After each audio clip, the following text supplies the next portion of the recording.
We're going to dig a little deeper now with Nick Robertson, live in Abu Dhabi, and Daniel L. Davis, Senior Fellow and Military Expert for Defence Priorities, as well as the author of The 11th Hour in 2020 America, How America's Foreign Policy Got Jacked Up and How the Next Administration Can Fix It. I want to start with you, Nick, because a lot of analysis here on what actually went wrong with Afghanistan. You spent a huge amount of time there reporting on all of this. I just want to play you this from Milley about the one thing that he feels we should learn from this. One error we may have made over time is we made them too dependent on technology, too dependent on our capabilities. We didn't take in the cultural aspects perhaps as much as we should have, and we mirror imaged, to put it simply. I think that's a big lesson. We're going to have to take a hard look at it, and the result is when you pull contractors, you pull troops. That, I think, is one of many contributing factors to the rapid collapse. Not the clearest of sound bites, Nick, but it's not a clear issue, is it? What do you make of that, and do you agree? He's essentially saying we created the Afghan army in our own image. It is, on the surface, an easy mistake to make, that you come into an environment, you think you have a clean slate to rebuild, and you rebuild, not taking into account, as he said, the cultural differences, the way that the command structures are not as tight and as well disciplined in Afghanistan as they are in the US military. This high dependence on high-tech equipment to fight, you know, in essentially an 18th or 19th century war using 21st century technology, drones, the ability to see over the horizon, the ability to strike over the horizon, ground technology to know what the enemy is doing in a certain position, you know, laser technology to predict and be able to see in real time what the enemy is doing. All of that, as the US drew down, created weakness within for the Afghan forces. They couldn't prop it up. I think, you know, I would say there is a strong accuracy in what he says. The idea that, you know, you needed to be able to deploy the Afghan army to many fronts around the country was a permanent and ongoing challenge. The US military tried to do it through constructing roads so that Afghan army trucks could get from city A to city B and out into the provinces. It relied on the US military using their aircraft initially to ferry Afghan forces around, and then it became dependent on the Afghan military to do that. The real game changer in any conflict was the air power, the fighter jets, the fast jets, the drones that the US brought into bear in support of the Afghan forces and US forces when they were there on the ground. When you take those high-tech components out, you have an Afghan force that's grown dependent on them and becomes demoralized because it doesn't have that support anymore, and it has a weakness in its command chain and structure whereby the ground troops no longer have faith in their commanders. These are all weaknesses that don't exist in the US military. It strikes me as sound rationale, but the bottom line is, why did it take 20 years to spot that? That's the intelligence failure there, Max. Well, absolutely. Colonel Davis, I think he's hit the nail on the head there, hasn't he, Nick? Why was it such a shock when it eventually happened? Well, I mean, that's exactly what I was thinking as I was listening to that clip. I was thinking, you're just now figuring that out? I mean, it's incredible to even suggest that these guys at the highest levels didn't know that before. I mean, I wrote about this in 2012 after my last combat deployment there in 2011, that this was happening. I wrote in 2010 that we would lose the war if we didn't make some changes. And that was nothing unique to me. There was many people who understood that, who had been on the ground there. And so to claim now, 10 years after that, that they didn't see this coming is just, I don't think, credible. I also want to play you this soundbite, Colonel, because you know, Jessica was referring to it earlier on, how President Biden has previously told ABC that he wasn't given the advice to keep 2,500 troops in Afghanistan.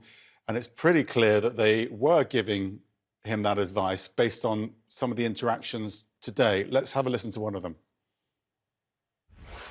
On August 18th, in a media interview to the American people, the president said that none of his military advisors told him that he should keep U.S. forces in Afghanistan. General Milley, that was a false statement by the President of the United States, was it not? I didn't even see the statement, to tell you the truth. I'm reading you a truthful statement. That was a false statement. Yeah, look at. Look, I don't have a lot of time. Was that a okay. false statement to the American I'm not people going to or not? categorize a statement of a president of the United States. General McKenzie, was that a false statement? The president said none of his commanders said that he should keep troops in Afghanistan. Was that a false statement by the president of the United States? Remember, you do not have a duty to cover for the president when he's not telling the truth. Was that a false statement or not? I've given you my opinion on the matter. I've given you my judgment on it. And I think we all know it was a false statement. So, Colonel, there's military language there. You know, the president is, you know, the senior figure here in the military, but those generals clearly had something to say that they weren't saying. Read between the lines for us. Well, I mean, that's pretty self-evident what they weren't saying, but you know, it's covering over, I think, an even bigger issue with that General Milley and McKenzie both contradicted themselves during testimony today. Because on the one hand, they emphatically several times said that, oh yes, we recommended both to President Trump and to President Biden that we keep 2,500 to stabilize the situation. Yet then at the end, they said that they opted not to, or recommended not to stay beyond 31 August because to do so would have meant war. The Taliban would fight us. But that was true from the beginning. That was true when they gave that advice. So for them to just now figure out that the Taliban were going to fight us if we didn't leave on schedule is, again, doesn't sound very credible to me. Okay, Peter Bergen's also with us now, a security analyst at CNN. There's another soundbite which really stood out to me, Peter. This is about the books and General Milley's admission under oath that he was speaking directly to very well-respected authors and books that made a big splash, of course. Let's just hear that soundbite. I want to get your response to that as an author yourself. General Milley, yes or no to this? Did you talk to Bob Woodward or Robert Costa for their book, Peril? Woodward, yes. Costa, no. Did you talk to Carol Leonick and Philip Rucker for their book, Alone Can I Fix It? Yes. Did you talk to Michael Bender for his book is, frankly, we did win this election, the inside story of how Trump lost? Yes. Yes. Or no? And were you accurately represented in these books? I haven't read any of the books. Was the general undermining the president there, Peter? I don't know about undermining, but you know, it is certainly a very interesting admission because, as you know, most of all those interviews are typically conducted on background, deep background.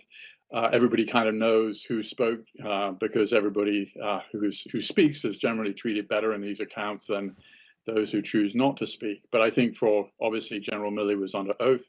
He was asked a very direct question. He's a direct human being. But I've never heard in a hearing like this such a senior military officer admit that he was speaking directly to a range of journalists who wrote essentially tell-all books. What was the other highlight for you from these hearings? What's the one takeaway that we can really learn from and make things better from that you heard today? Well, I mean, there's an old joke about Washington, which is the definition of a gaffe is telling the truth in public. And I think we heard a lot of truth in public from Generals Milley, McKenzie, and Secretary Austin, not least that there were repeated recommendations to President Biden to keep 2,500 or as many as 3,500 troops. And those were ignored. I thought it was extraordinary for General Milley to concede that American credibility was damaged by this withdrawal.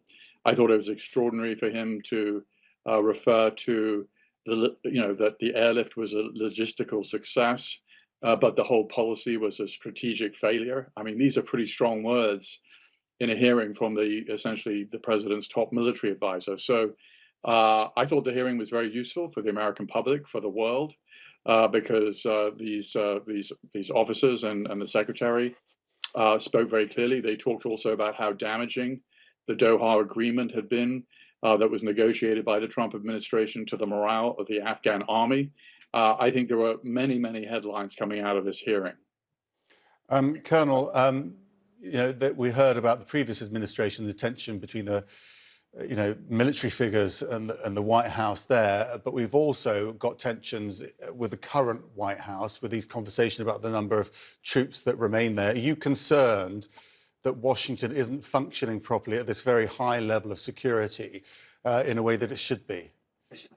I'm very concerned about that because, we saw it both in the Trump administration. We've seen it in the Biden administration. And Milley is one of the senior figures on that. We know from a number of accounts that he was, absolutely against the withdrawal, took action to slow roll Trump's ability to get out through numerous reports. And he's clearly not enthusiastic about the withdrawal now, but he's also not accepting any of the responsibility for it. He keeps talking about how he wanted to stay, but he's not talking about how that would have caused more war, or that if he had stayed, when would we ever have gone out? If we were waiting for conditions, then we would be there another 20 years, and that needs to be discussed as well. Nick, how will all this be received in Afghanistan? I mean, does it make life any better for them? So many people left in this horrible mess. No, it doesn't, because there's no repair, reconstruct and get better that the US can manage. There's no lessons in this for the Taliban other than they were able to essentially call the United States bluff and say, we'll attack your troops if you don't get out on time in the US border. I think the bigger thing here, Max, is, and I think this will be watched, this process will be watched carefully in Moscow and in Beijing, that the desperate division, the partisan divisions between Republicans and Democrats here. The Democrats trying to show in some ways that President Biden hadn't gone too far wrong, and Republicans, for their part, trying to shift the blame from President Trump's engagement with the Taliban to put it all on President Biden. The partisan nature of U.S. politics here was on complete worldview. And to United States enemies, there are weaknesses there to exploit. And I think those are the lessons that will be taken from this in foreign capitals. And that's damaging for the United States. It's where the United States is politically. And it's a democratic process to go through open hearings to try to learn the lessons and put it on public view. But it puts on public view so much more in the United States right now. And that is this partisan nature of politics, and that exhibits a weakness to the United States enemies right now.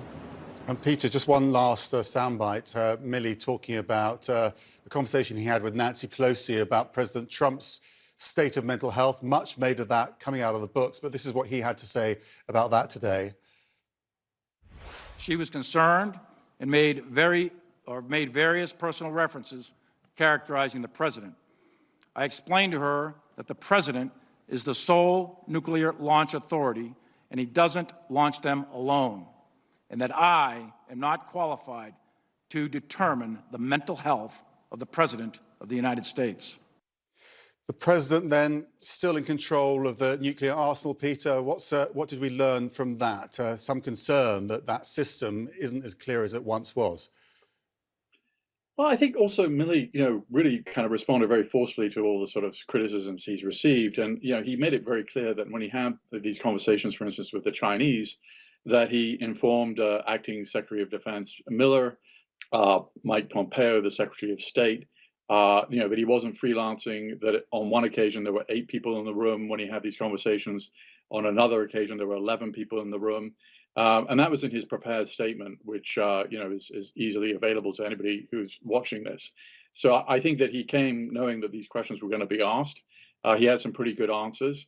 He wasn't conducting some sort of secret, covert effort to undermine President Trump, at least in his own accounting. And he did it with the understanding and the knowledge and the briefing of people who are in the chain of command and also other, cabinet officials.